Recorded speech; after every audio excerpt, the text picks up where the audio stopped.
você também concorda que o homem responde, mas você está dizendo que a própria resposta não vem exatamente do homem. Como que funciona? Eu pretendo mostrar alguns versículos bíblicos onde esse conceito fica bem claro, né? Deixa eu só fazer uma correção. Eu entendo o pensamento do pastor quando ele se refere a Pelágio como um monergista, mas teologicamente é imprecisa a definição. Por quê? Porque o conceito monergista, ele é um conceito estabelecido para algo. Eu não posso dizer, por exemplo, que Pelágio, ao defender que o homem salva a si mesmo, e aí parece um conceito monergista, porque é uma ação solitária, eu não posso fazer um neologismo de dar ao monergismo uma definição que ele não tem. A definição monergista refere-se especificamente ao Senhor. Pelágio, nos debates com Agostinho, inclusive, ele foi ressachado como herege e o que ele ensinava era heresia. A questão do homem salvar a si mesmo, ser solitário na salvação. Isso não é monergismo.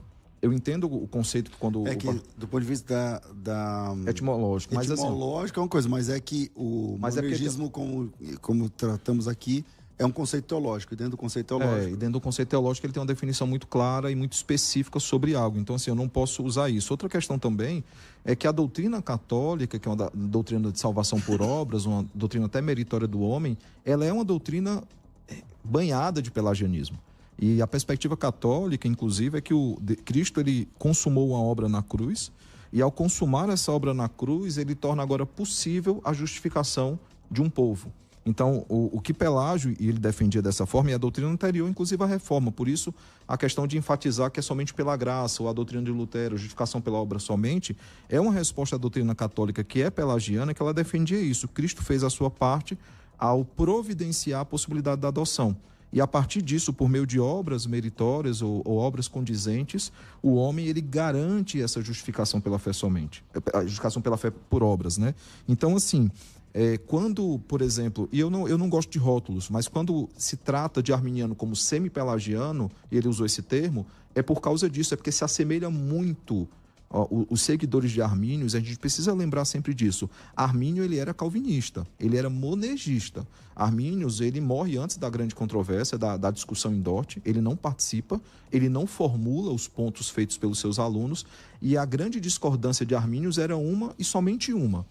A questão do supralapsarianismo, essa é a discussão. Ele é aluno de Beza, que foi aluno de Calvino. A mesma coisa acontece com o Calvino também, né? Os seus próprios alunos é que depois, aqueles que continuam a sua ideia, é que depois formulam vários... Sim, Calvino já tinha morrido há muito tempo. Exatamente. Dort, Calvino não está vivo em Dort. Então é por isso que eu fujo, eu já disse isso numa das primeiras participações minhas aqui, eu fujo da nomenclatura calvinista e arminiana, porque elas são imprecisas, elas são anacrônicas, assim, eu não tenho como colocá-los cronologicamente. Por exemplo, Calvino, ele era calvinista, não é do tempo dele.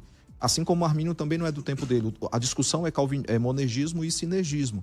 Outra coisa também que é importante perceber é que Calvino, e aí eu acho que é um reducionismo, quando coloca assim, doutrina calvinista, é um reducionismo. Normalmente, quem usa essa expressão leu pouca coisa de Calvino. Calvino ele faz uma reforma profunda em Genebra, que envolve artes, educação, literatura. Por exemplo, alguns historiadores dizem que Calvino, por meio das Institutas, é o pai da prosa francesa. Ele que inaugura esse estilo literário.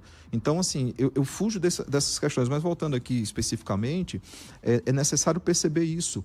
Há muitos textos na Escritura que apontam diretamente para não apenas uma ação do Deus Trino, mas a total incapacidade do homem em responder a essa ação. Armínios não era contra a depravação total. Armínios não tinha nenhum problema com a questão dos decretos de Deus. Ele tinha problema com a forma como os decretos foram colocados. Daí surge em Dort a posição infralapsariana, que é uma posição mais atenuada, é uma posição mais tranquila de ser seguida, de ser crida, e isso meio que resolveu o problema lá, naqueles dias. E é um documento que ele é universal. Por quê? Porque não é somente na Holanda que os líderes são convocados. São teólogos do mundo inteiro. Várias nações foram representadas ali naquele debate. E o debate chegou a um documento que influencia, claro, diretamente a Confissão de Fé de Westminster e acaba influenciando o movimento reformado, por assim dizer. Bom,